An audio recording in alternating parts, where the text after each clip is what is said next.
Assalamualaikum warahmatullahi wabarakatuh. Salam kebajikan, good news dari channel YouTube Banking Forever. Kali ini kita konten di Jacklin Superstore dan kebetulan ada tamu dari channel sahabat saya dan beliau udah datang mungkin ya perwakilannya punya channel YouTube, muridnya Bang Galih ya. Untuk sekarang mungkin bro duduk bro gitu. Malam bang, gimana sehat? Sehat. Ah, Mana lo puasanya lancar? alhamdulillah bang, untuk puasa lancar.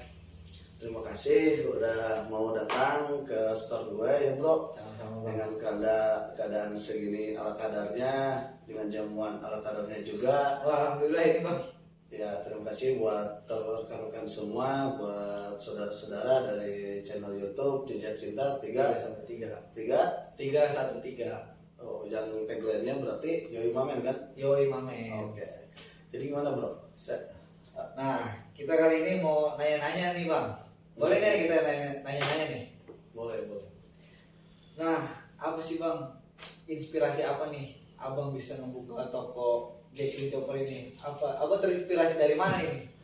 Kalau masalah inspirasi ya gue butuh duit bro. Itu duit. Iya, dasar mulanya gue butuh duit, cari duit bro. Cari Nggak sampingan ada lah ya. motif-motif lain karena orang berikhtiar berusaha itu mungkin motifnya ya cari uang kan, cari rezeki lah ya. Betul. Cari rezeki dan kebetulan gue punya kakak asuh yaitu Bang Jacklin Chopper.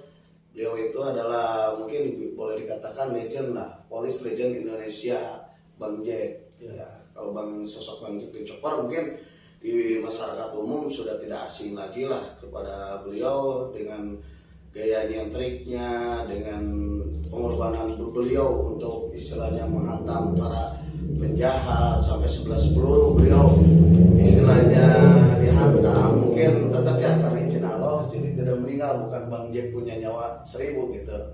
Sorry Bang Jack. Terusnya tetap ke Allah juga berarti bang ya? Iya gitu ya, karena kan dia dihidupkan dan dimatikan Bang Jack oleh Allah gitu. Tapi ya itulah mungkin keistimewaan dari beliau. Jadi hal itu menjadi inspirasi saya mulai dari kedekatan dan gue mungkin udah dianggap adiknya sendiri. Setidaknya jadi inspirasi bahwa gue bikinlah Jacklin Chopper Store dengan bawa nama beliau. Sebetulnya bawa nama beliau itu berat karena enggak juga dia figur gitu bro. Gitu. Figur orang legend ternama lah ya bang. Ya di kalangan polisi dan di kalangan para bandit penjahat ya kayak lo nih bandit. Lo bandit bukan? Bandit. Banyak tandanya bandit lo mah banyak duit gitu bro. Amin. Ya. Nah kalau untuk rencana kedepannya nih bang, gimana sih nanti rencana ke depan abang untuk ngebangun lagi toko Jacklin Chopper Store ini? Jadi kalau buat gue sih mengalir lah apa adanya dengan slow but sure ya. Karena buat gue kesuksesan itu bukan dari ambisi. Jadi yang membuat kita sukses itu melakukan sesuatu dengan ikhlas. Jadi bukan dasar ambisi gitu. Ya mengalir apa adanya lah.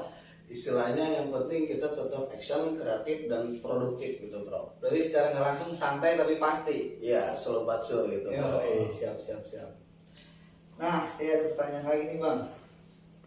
Permasalahan apa sih bang yang udah abang hadapi selama abang membuka toko Jacklin Chopper Store ini?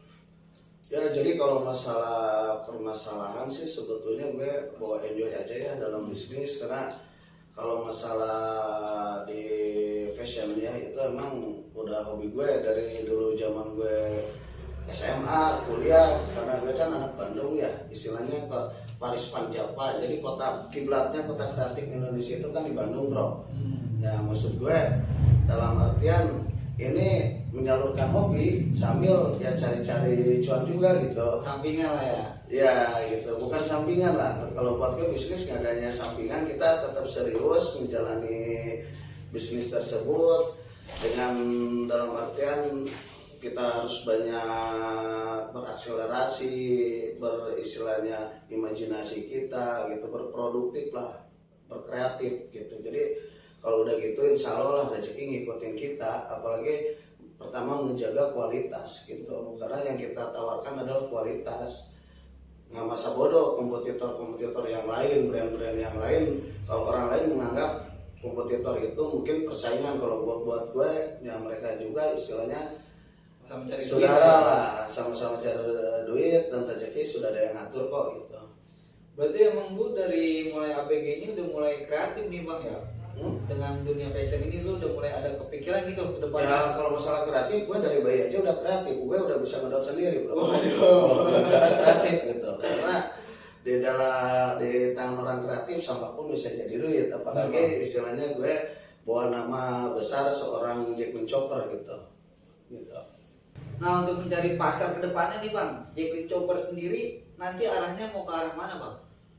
Jadi gini bro, kalau dalam dunia bisnis itu ada namanya market share, target market, target achievement gitu ya. Kalau target share kita perluasan pemasaran, target. Kalau target market bidik kita, kalau istilahnya target achievement, target yang kita capai gitu. Jadi sedikit gue ngasih edukasi kepada para istilahnya anak muda, keluarlah kalian dari zona nyaman, karena gue mengutip sedikit bahasa dari Om Bob ya, istilahnya walaupun kita usaha kecil, kita bosnya bro. Iya betul. Walaupun gue cuma kaos ya gue bosnya. Tapi kalau lu istilahnya jadi karyawan, walaupun lu seorang manajer, tapi lu tetap seorang pegawai.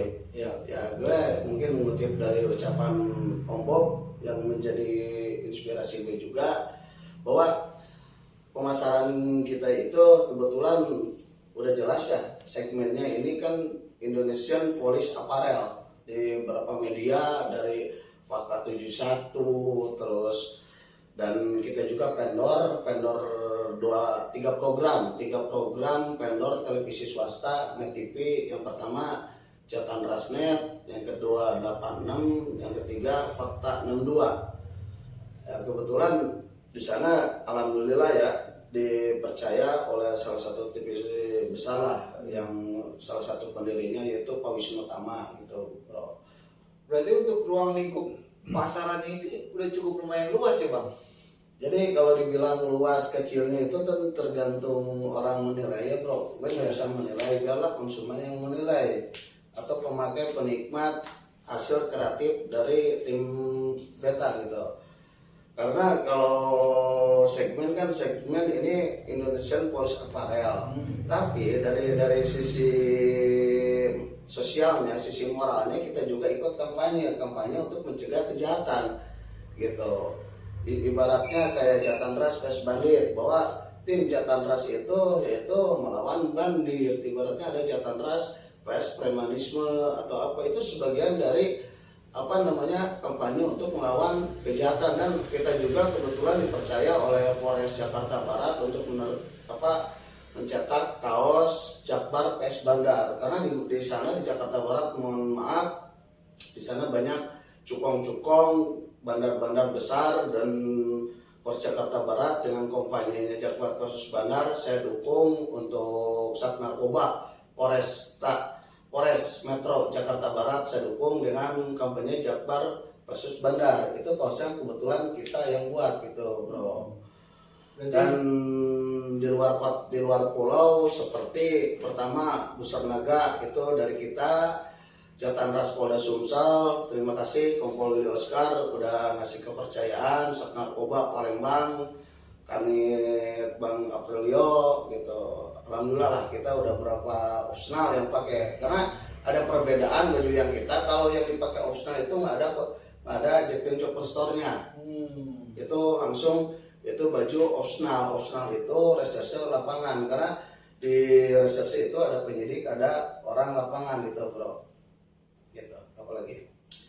Nah berarti secara nggak langsung kaos ini mengkampanyekan untuk mencegah kriminalisme yang ada di Indonesia ya? Nah secara tidak langsung mungkin sedikitnya ya, karena tetap ya yang berperan itu kan tugas kepolisian, tapi kita sebagai masyarakat berperan aktif, apalagi mungkin dengan saya pribadi yang berkecimpung di dunia industri kreatif, gimana produk kita itu supaya bisa kena, minimal masyarakat tahu lah, edukasi bahwa bahayanya narkoba, bahayanya premanisme, dan bahayanya jadi bandit atau jadi pencuri dan lain-lain lah.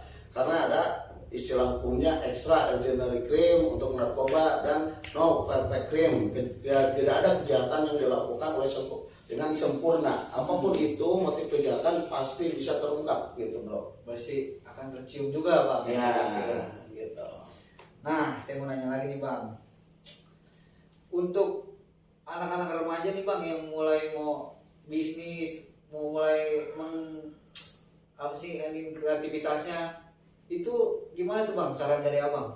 Ya gue kan berbicara pengalaman pribadi ya.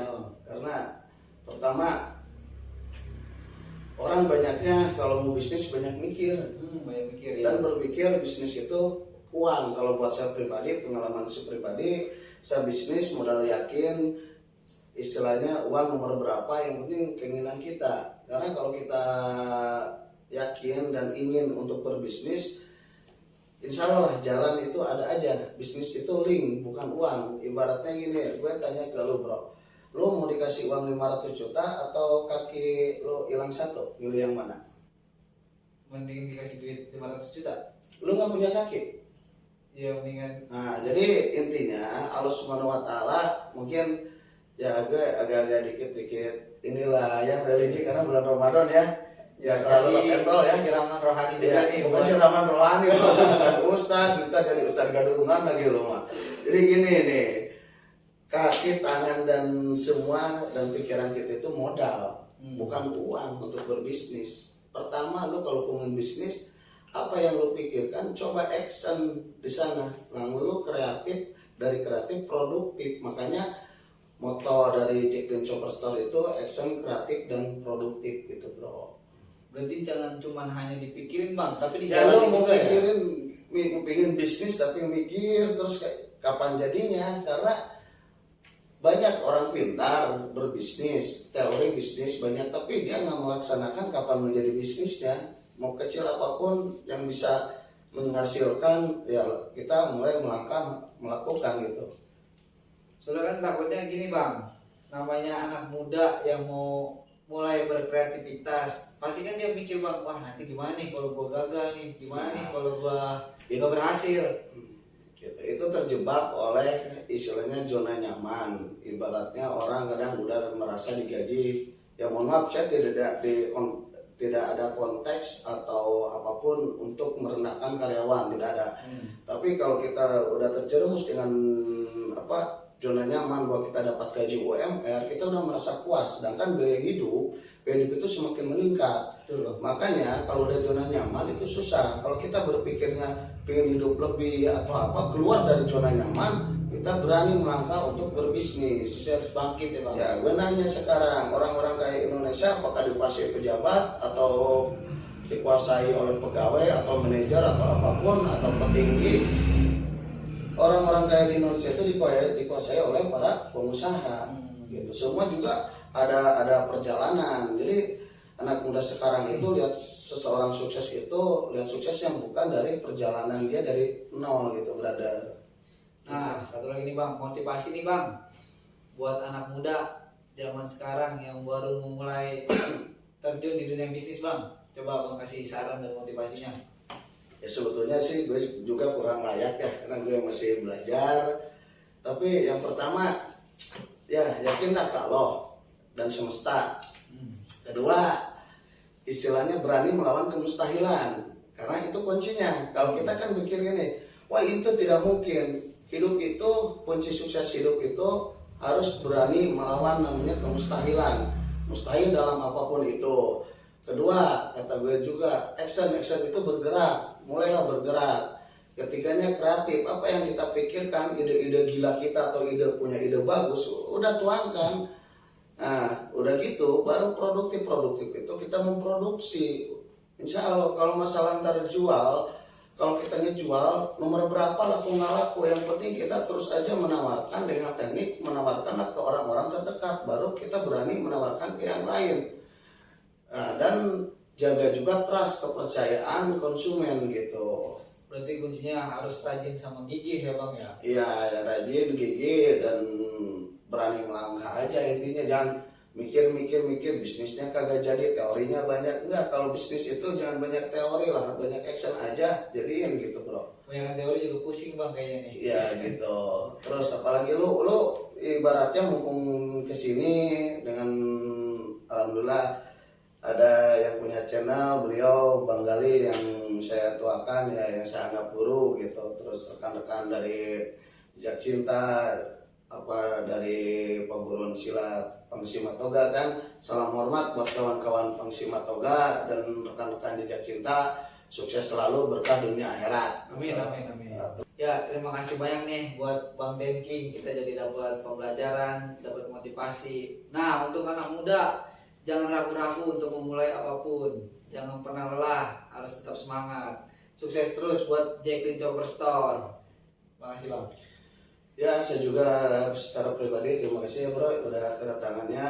Thanks to untuk Allah Subhanahu Wa Taala, Bang Jacklin Chopper yang selalu jadi panutan kakak gue untuk Jatan Ras Polda Metro Jaya, untuk semua opsional Jatan Ras se-Indonesia, tim Resmob, dan untuk komander Bang Arif Oktora.